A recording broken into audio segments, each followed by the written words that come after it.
Well, welcome to the Mendota Ranch. I've had some people ask me to talk about how I bale hay and what hay we've got. And so we're baling some alfalfa.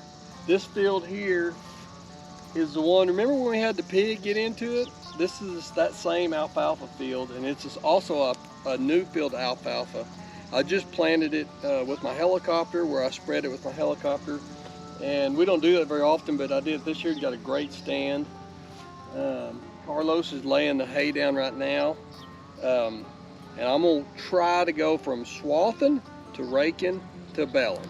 And maybe we'll do round bales and square bales. And I'm gonna try to explain it from start to finish. So this is gonna take several days. So today we're swathing. So what we do first when we swath is we lay it down and we crimp. Well, we don't really crimp it much, and then we'll let it lay for 3 or 4 days, and that's how you cure it out, because you can't bale it wet. So there's two things you're gonna hear me say: green and wet. So green is when the stems are really green. You got to dry them out. And then wet is when you got too much moisture from the air. So we have to control the moisture, and either it be too green or too wet. So if you bale it with too much moisture, what happens is it creates heat, makes silage, the bale cooks down. Alfalfa is not bad about catching on fire, but other hay is, but it ruins the hay. So Carlos is coming around here with the swather. Let's check it out.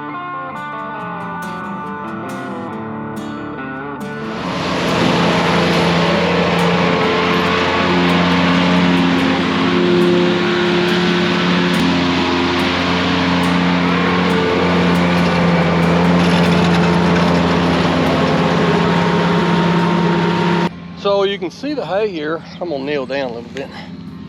Can y'all see how tall this is? It's pretty good. It's a little bit more bloomed out. So these are the blooms. And normally what I'm looking for on the blooms is about 10% bloom. But what we got a rain, and there's nothing we could do about the bloom. I mean, we couldn't get back in the field. So a little bit more bloomed out than I like. But yeah, look at this. It's a good stand. It's a good stand of alfalfa. So, to be clear, I'm not a farmer. I've got 200 acres of irrigated farm here on the ranch, and we use it all for hay. It's actually kind of rude to call a rancher a farmer, and it's rude to call a farmer a rancher. A farmer is very good at what he does, and I'm not very good at farming. I'm good at ranching, I'm not good at farming. It would be disrespectful to the farmers to call me a farmer. So I am not a farmer, but I'm a rancher, cutting my own hay. Yeah, I've been doing this for 25 years, so I've invented new ways to screw it up. So I've screwed it up about every way you can. So how it works is we plant the alfalfa. It's usually around, when we cut it like this, it's gonna be around 18 to 22% protein. And this stand here will last 4 to 5 years. It is irrigated, so we got a center pivot. So you see the center pivot? This is from the sprinkler track. So you got sprinkler tracks in the field. When we need water, we kick the sprinkler on. So then the sprinkler brings the water out of the ground, and we got tons of water underground here. Yeah, and it waters the alfalfa. This time we've gotten so much rain here lately, I have not ran the sprinkler any for this cutting. So we'll get this cut and laid down. It'll take about 3 days, bale it up, and then this alfalfa will be ready to cut again in about 28, 30 days. We'll be back in here cutting it again. We usually get 4 to 5 cuttings a year off this alfalfa. We round bale it, and I do some square bales just for my horses, and I do just enough for me. So I do need some square bales, and this is really clean. So I'll probably square bale some of this too. And so it's a Saturday afternoon. We probably won't get done cutting until tomorrow. So we'll be baling probably Wednesday, Thursday. And what I'll do is I'll keep coming out here, and we'll keep filming, and I'll keep showing you how we do it. Remember, this is the same pivot that the pig was on. They tore that field all to hell. And this is also the same pivot. Somebody was commenting like, yeah, your stand sucks, plowed up. Well, my stand doesn't suck. This is actually a really good stand. So whoever commented that can just freaking eat it. So here we go. This is called swathing. We're swathing the hay down. So we're cutting it and we're crimping it. Somebody's gonna ask me, what about the blister beetles?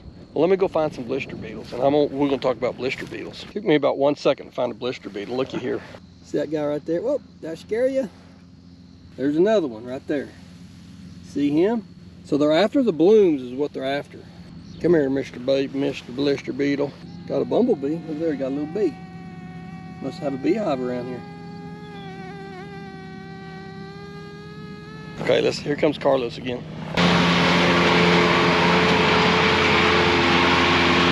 So here's the bad thing about blister beetles. Everybody asks, if you got blister beetles, if you get enough of those blister beetles, they'll actually kill your horse in alfalfa. So what do? So number one, what are the blister beetles after? They're after the blooms, right?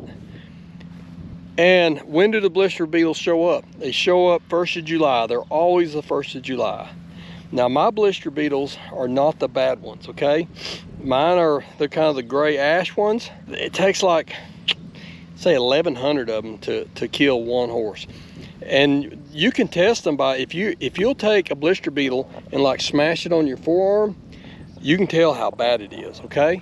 Like in Oklahoma, they got the ones that got like yellow stripes and yellow spots. Those are the bad ones. Those are like maybe 100 of them will get you, okay? So what do I do so I don't get my horses? Here's the deal. Everybody's like, well, just spray them and kill them. Well, if you spray them and kill them, they're dead and they're still in your field, and you rake them up and horses still digest them. What normally happens that kills the horses, the guy cutting the hay is crimping it. You know, I told you he's got crimpers that crimp the hay. And there you got a whole bunch on one flower, like on the edge of the field, and you crimp them and kill them, and then it ends up in a bale of hay. That's when you get a horse. What I do after July 1st is I open my crimpers. I open them up where I'm not crimping the hay. And so here's this hay, look here. We just crimped it. I mean, we just swathed it. Look, there's a blister beetle right there, right? And he's alive. There's another one right there. He's alive. So what they'll do is they'll crawl out of here, right? Because they don't want to be down here anymore, and they'll get out of the field. And that way, see, here's another one. See, he's alive. I just cut this hay, okay? I mean, like 2 seconds ago, cut it. And we didn't kill that bug right there. So what I'm saying is, see how simple it is?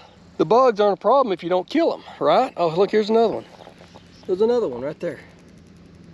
So if I were to smash that on me, it would make a blister on me. The juice is in there. If you kill the bug in there and then you bell it, and the horse gets enough of it in his belly, it'll kill him.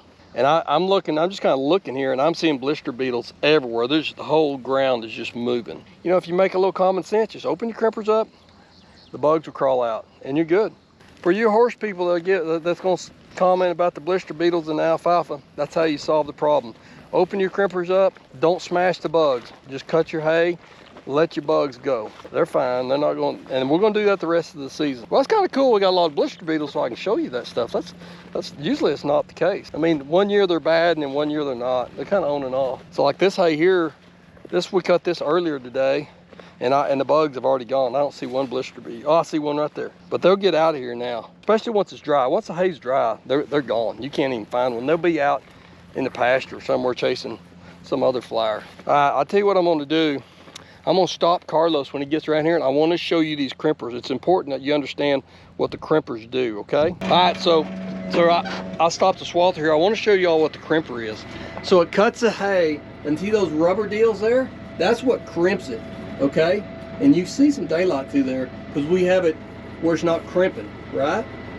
Because it's important that we don't crimp the hay now, because if we crimp it, we'll smash the bugs in there. And look right here, right behind the swather is a blister bug right there. See there? And he's alive and doing well, so he'll leave. That's why we open the crimpers up, just a little space, and then it lets the bugs get away. That looks good, Carlos. Perfect. Looks good. All ass. All right. Thank you. That's actually pretty cool. I get to show you all that. A lot of times, you know, if I think about showing you this, it's all wrong time of the year. I mean, they don't show up till July 1st.